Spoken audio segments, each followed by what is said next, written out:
Okay, well, spoiler alert, the killing hasn't stopped, and it's probably what we expected.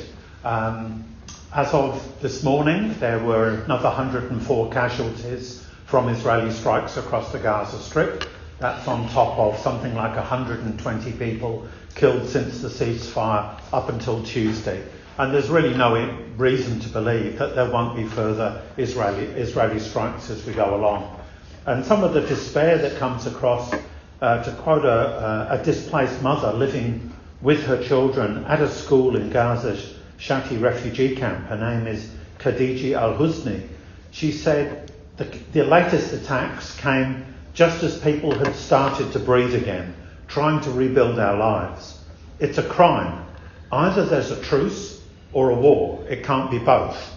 The children couldn't sleep. They thought the war was over. But actually, as Israel has proved many times before, they can engage both in truce and war simultaneously. Look at the situation on the Lebanese border.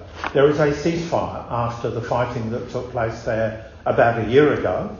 According to some media reports, Israel has breached that ceasefire 4,500 times.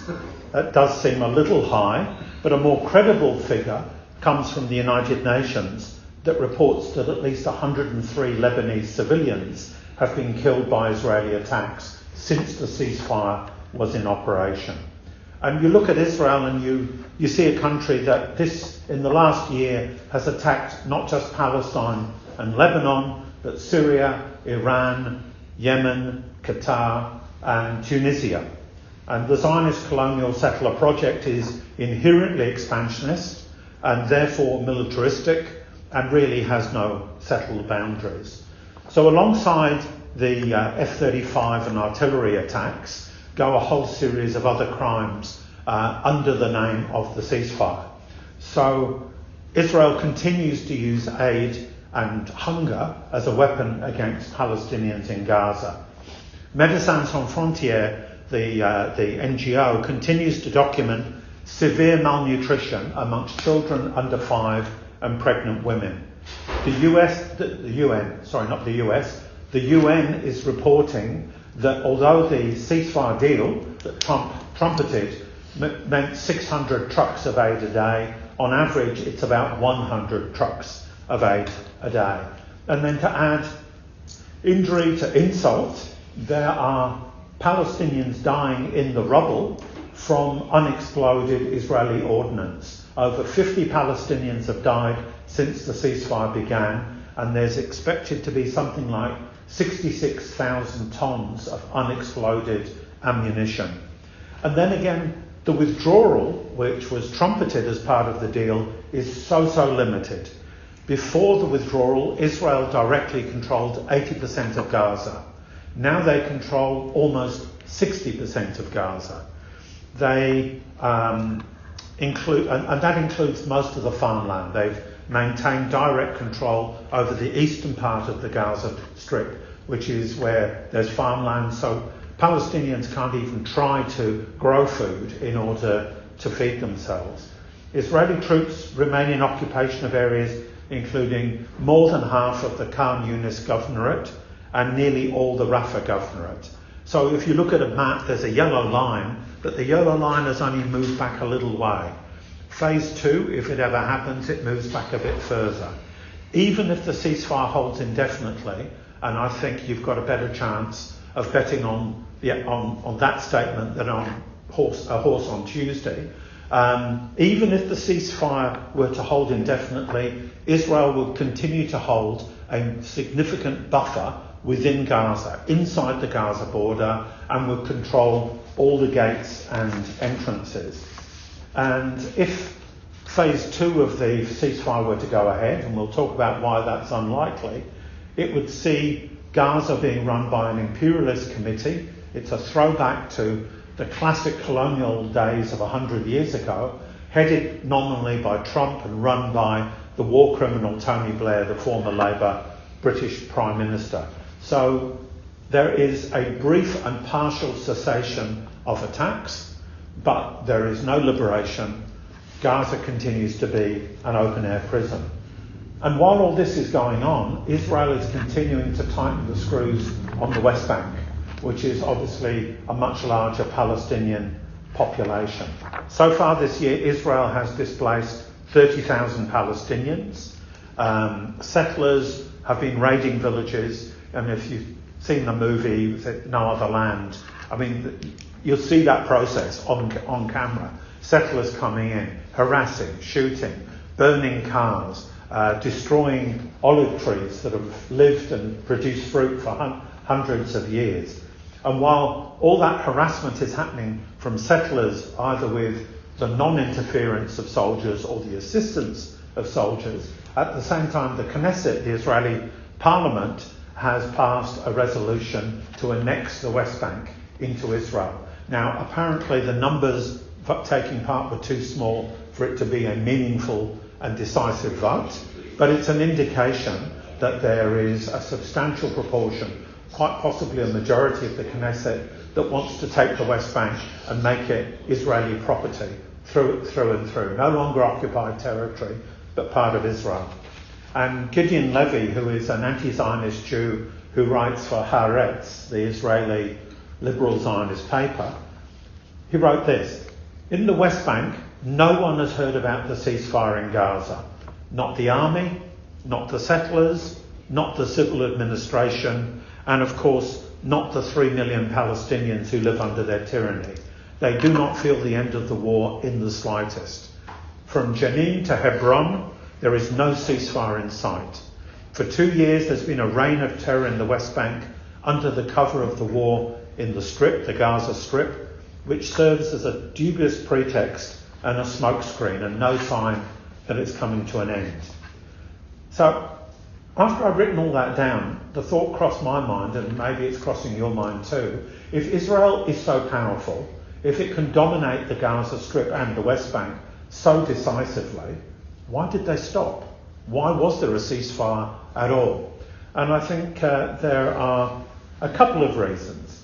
One, and this is not the decisive reason, but I don't think it's insignificant, is that Israel's army is quite small. I mean, it's big enough to monster Gaza and has the technology to do so, but there's only about 100,000 soldiers at any one time in uniform, plus another 300,000 reservists, because in Israel you're a reservist till at least the age of 40.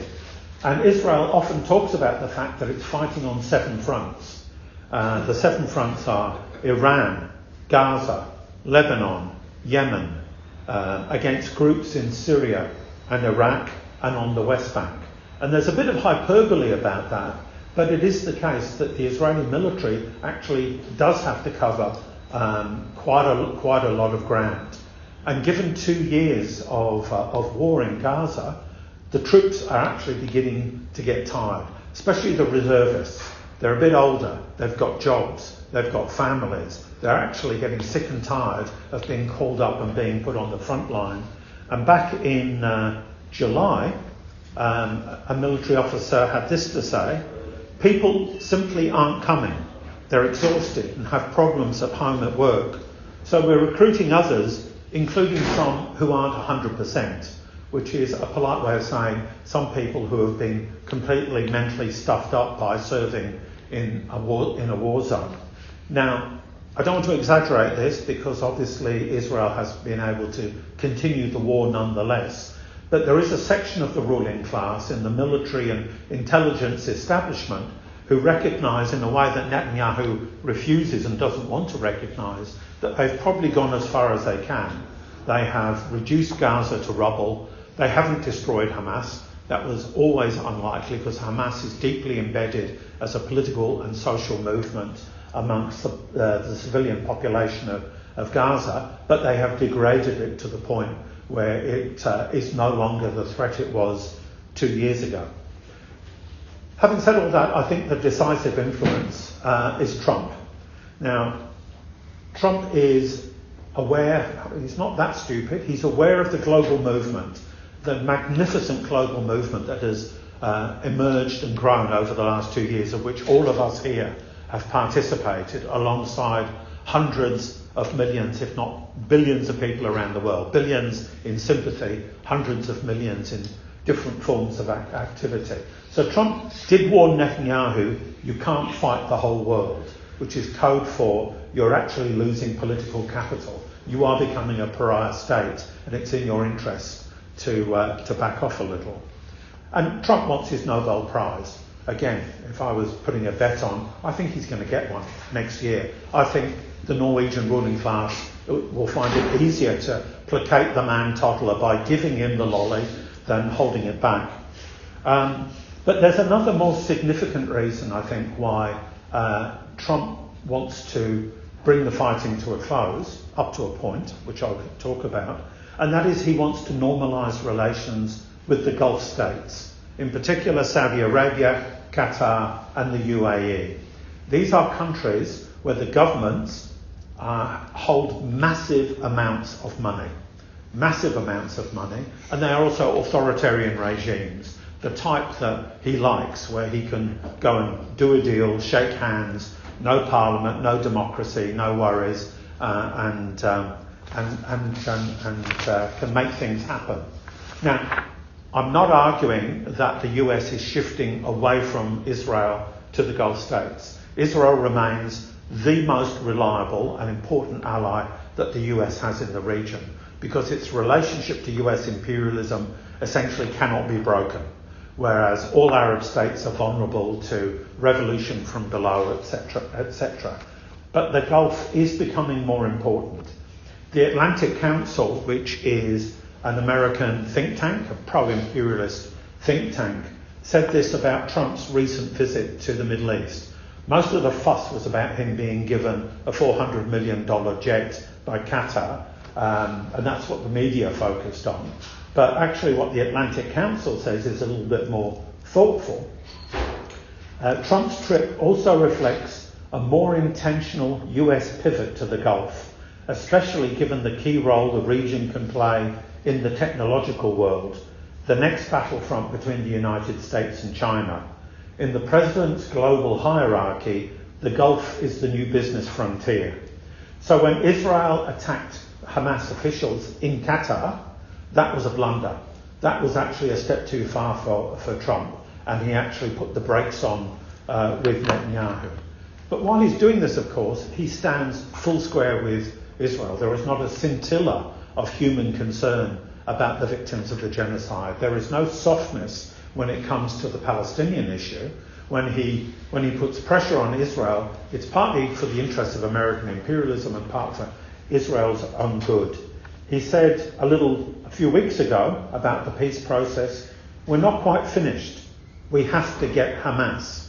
And then in the last day or so, in the latest round of attacks, which were triggered by an attack on Israeli troops, which Hamas said was not their responsibility. And I've seen at least one serious writer say there are quite likely lost troops in the eastern part of the Gaza Strip who have no command structure, no communications, and are fighting, in a sense, they're just fighting what's in front of them because they've been fighting for so long. And he said, Trump said, Israel should hit back when its troops come under attack. Hamas has to behave. If not, they will be terminated. So there's no softness on the Palestine issue. There's no giving ground to the Palestinians. Meanwhile, it should be said that Israel also has a distinct interest in normalising its relationship with the Arab states, and particularly those rich states in the Gulf. The Abraham Accords from 2020 were a first big step towards that. A number of Arab countries agreed to normalise relations with Israel. Saudi Arabia was probably the next cab off the rank until October the 7th happened, and that put everything on hold. But an interesting little snippet, there's an Israeli state-owned defence company called Controp Precision Technologies, and it's set up a subsidiary to operate in the UAE.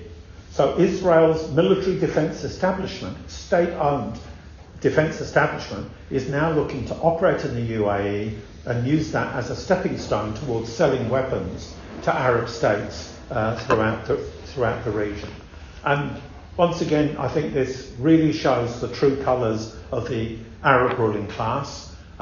It's very hard. Nowadays, they don't even really talk sympathy towards the Palestinians. They are very much tilted, completely embedded in the US imperialist project and what they can get out of it. And the Washington Post revealed earlier this month that Bahrain, Egypt, Jordan, Qatar, Saudi Arabia and the UAE have been meeting regularly with Israel, and this is while the genocide has been underway, meeting with Israel in order to coordinate activities against Iran. So, what are our tasks in this situation? I think the first task for socialists and activists in the movement is to convince anybody who thinks that the ceasefire means we can put our feet up and relax.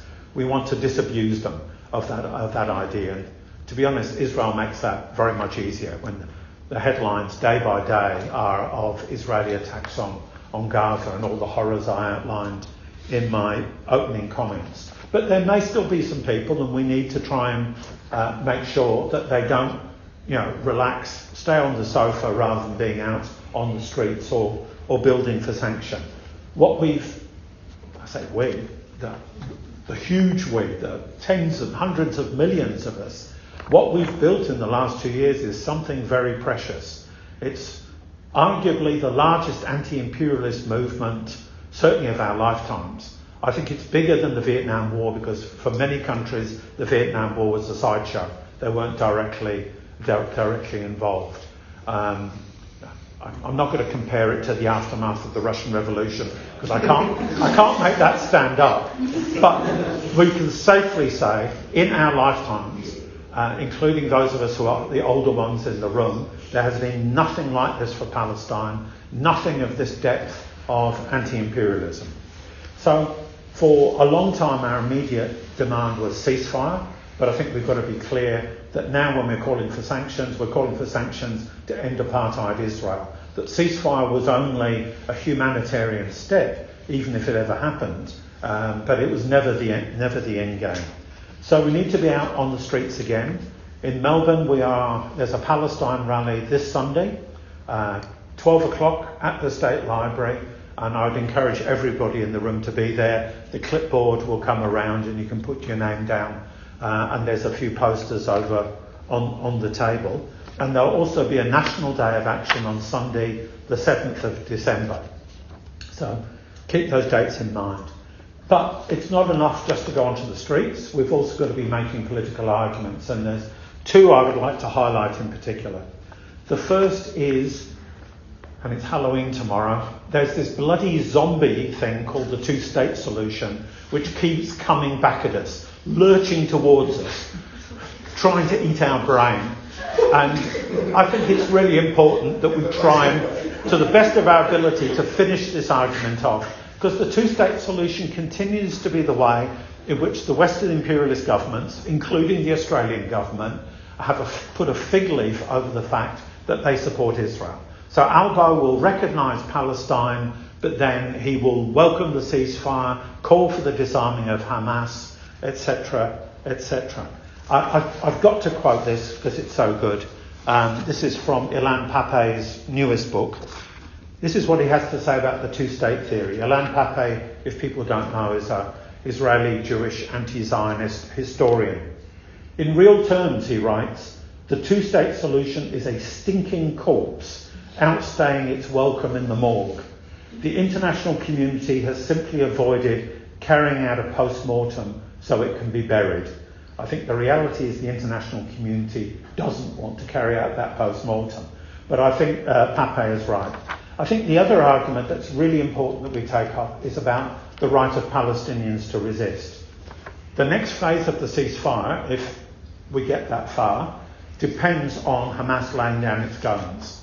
Hamas almost certainly won't lay down its guns, it shouldn't lay down its guns. And that means the ceasefire will probably break down and there'll be a blame game. And of course, everybody in the West, the media, the politicians, will line up to blame Hamas.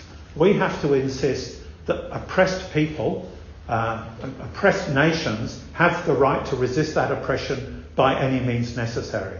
It was correct in Algeria, it was correct in Vietnam, and it's correct today in Gaza or anywhere else in historic Palestine. And if we duck that argument, and I think there are people in the movement who actually quite like that argument. Some of us were at the Free Palestine Melbourne Strategy Day last Saturday, and this point was made from the floor in a discussion, and it got a spontaneous round of applause. There was actually much more sympathy for opposing the resistance than I anticipated. But nonetheless, there are people who are nervous about it. After all, the government has named Hamas as a terrorist organisation. But if we give ground on the right of Hamas or Palestine Islamic Jihad to resist, then we are saying that there is something wrong with them fighting back, and we are essentially conceding the argument that Hamas and the rest are terrorists and the fault lies with them. So there's a real sort of watershed argument there where we need to stand with the right to resist, not because we as socialists think the armed struggle is going to win liberation, but because if we condemn the armed struggle, then you begin the long and maybe quite quick slide into quite reformist positions. I think we have to say Israel is the terror state. Israel has the F-35s, the tanks, the missiles, the drones. It has nuclear weapons, and our slogan should be disarm Israel, not the Palestinian resistance. And Solidarity will have placards with that slogan on the rally on Sunday. Right, to finish up, because I'm over time and Comrade Chair's been very generous. We need to continue to demand sanctions from Albanese, not really an expectation that we're going to achieve them, but in order to keep the argument for sanctions front and centre, and build the movement from below to try and impose sanctions as workers and students. So that might be breaking ties on campus, it might be, in an ideal world, it would be blockading and stopping Zim ships or F-35 parts. According to Aerospace Global News, and I was shocked by this, more than 700 critical pieces of the F-35 are built in Victoria, and more than 70 companies contribute to the F-35 process across Australia. To finish, I think at the same time as we do raise these arguments and build this activity, we need to continue to argue that it is the potential power of the Arab working class which has the power to upend their complicit rulers and facilitate and help the Palestinians in their struggle to overthrow Israel. There was a Gen Z uprising in Morocco. Last month there was a general strike in the southern Tunisian city of Gabes. And in Egypt, our comrade Hossam El-Hamalawi, who is a socialist and a journalist, reports, throughout 2025, according to my labour sources, the country has witnessed more than 70 strikes and protests spanning textiles, ceramics, sugar mills, retail, petroleum, chemicals, utilities and education. And that is in one of the most repressive countries in the world. So we should have some confidence that what we do to fight imperialism here gives help and confidence to our comrades in the Middle East and around the world fighting the system.